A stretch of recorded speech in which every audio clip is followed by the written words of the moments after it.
तो जी हाँ दोस्तों, आपने थंबनेल पर बिल्कुल सही पढ़ा। जिस तरह से भारत की वायुसेना द्वारा 36 की संख्या में रफाल फाइटर जेट खरीदे गए, उसके बाद फ्रांसीसी कंपनी डसॉल्ट एविएशन की पूरी किस्मत बदल गई और वो रफाल जो कि अपने कस्टमर्स के लिए तरस रहा था, फाइनली उसे इतने सारे कस्टमर्स मिलते हैं कि अब इनके पास उन कस्टमर्स तक डिलीवरी करने के लिए इतनी कैपेसिटी ही नहीं बची है। इतने ऑर्डर्स पेंडिंग पड़े हैं। इवन अब F-35 को भी सोचना पड़ रहा है कि रफाल के आगे उसे कहाँ खड़ा किया जाए। जी हाँ, और ये सारी कुछ चीजें हमारे सामने हैं। भारतीय वायुसेना द्वारा उस हीरे को चुना गया है जो एक्चुअली कोयले की खदान में कहीं ना कहीं छुपा हुआ था। लेकिन हम लोग यहाँ पर विमानों की कैपेबिलिटी के ऊपर बात नहीं करने वाले हैं, बल्कि विमानों को बेच के जो शुद्ध इनकम हो रही है उसके बारे में बात करेंगे, क्योंकि इसी तरह का एक चौंकाने वाला आंकड़ा फिर से निकल कर आया है। हम सभी जानते हैं कि इस समय भारत और फ्रांस काफी ज्यादा नजदीक आ चुके हैं। इवन फ्रांस का डेडिकेशन जो भारत के प्रति दिखाया जा रहा है, उसको देखते हुए भारत के विदेश मंत्री डॉक्टर एस जयशंकर ने फ्रांस को भारत के लिए लक्ष्मण जी के साथ कंपेयर कर दिया। यानी जिस तरह से प्रभु श्री राम के सारे काम लक्ष्मण जी द्वारा संपन्न किए गए, उसी तरह से फ्रांस को भारत अपने लिए देखता है। तो ये सारी चीजें कैसे संभव हो पाई? क्यों भला फ्रांस बेवजह भारत के लिए लक्ष्मण बना बैठा है? तो इसके पीछे कारण है भारत का बढ़ता हुआ मार्केट। हम सभी जानते हैं कि सिविल एविएशन के क्षेत्र में इस समय भारत से ज्यादा ग्रोविंग और कोई दूसरा देश आपको नहीं देखने के लिए मिलेगा। अगर स्पेशली 2023 की बात की जाए तो 2023 वो साल था जब कोविड पेंडेमिक से जो पूरी दुनिया की इकोनॉमी को नुकसान हुआ था, उससे कहीं ना कहीं रिकवर करने का एक मौका आपको प्रदान किया। लेकिन इसके बावजूद हम लोगों को देखने के लिए ये मिला कि कहीं पर मंदी तो कहीं पर ग्रोथ रेट 0 वगैरह रही।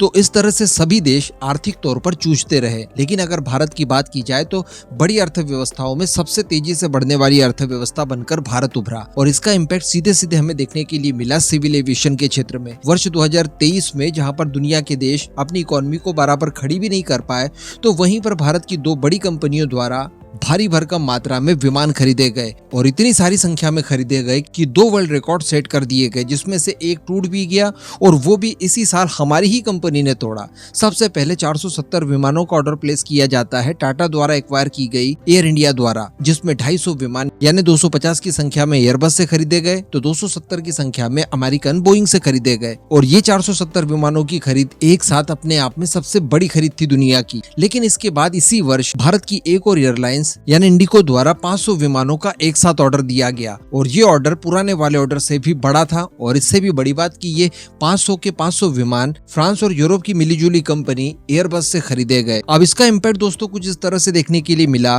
कि एयरबस ने जो 2023 के आंकड़े जारी किए हैं, उसमें इन्होंने जो शुद्ध रूप से एयरक्राफ्ट बेचे, उनकी टोटल संख्या थी 2094। सोचिए 2094 एयरक्राफ्ट इन्होंने बेचे एक साल में। अब 2094 प्लेन अगर ये लोग एक साल में बेचेंगे तो सोचिए इनका टोटल मुनाफा कितना हो गया। और इसमें से भी बताया जा रहा है कि सबसे बड़ा कस्टमर इनके लिए भारत ही बना है, क्योंकि अल्टीमेटली 750 विमान यानी 750 विमान अकेले भारत की 2 एयरलाइंस द्वारा खरीदे गए, और जो बाकी के विमान खरीदे बेचे गए उसके लिए दुनिया के अलग अलग देशों की एयरलाइंस द्वारा इन्हें ऑर्डर दिया गया। अब अभी तक हम लोगों ने इस खबर के ऊपर जो भी डिस्कशन किया, इसे जानने के बाद हम ये तो समझ गए हैं कि यहाँ पर एयरबस को ठीक ठाक मुनाफा हुआ है और उसने विमान बेचने के मामले में अपने पुराने सारे रिकॉर्ड्स तोड़ दिए हैं। क्योंकि इससे पहले वर्ष 2013 में इन्होंने एक साथ 1503 विमान बेचे थे, तो वो सबसे हाईएस्ट रिकॉर्ड था, जिसे कि 10 साल के बाद तोड़ने का मौका मिला, और ऑलमोस्ट डबल के नंबर्स में ये रिकॉर्ड तोड़ दिया गया। तो इस खबर से भारत को क्या लाभ है? तो देखिए दोस्तों, हम सभी जानते हैं, हम लोग काफी प्रयास भी कर रहे हैं कि सिविल एविएशन के क्षेत्र में आत्मनिर्भर बना जाए, और आत्मनिर्भरता के लिए भारत द्वारा अलग अलग एयरक्राफ्ट मैन्युफैक्चरर के साथ इस समय बातचीत चल रही है। हम ये चाहते हैं कि बोइंग, एयरबस और दूसरे देशों की एविएशन कंपनियां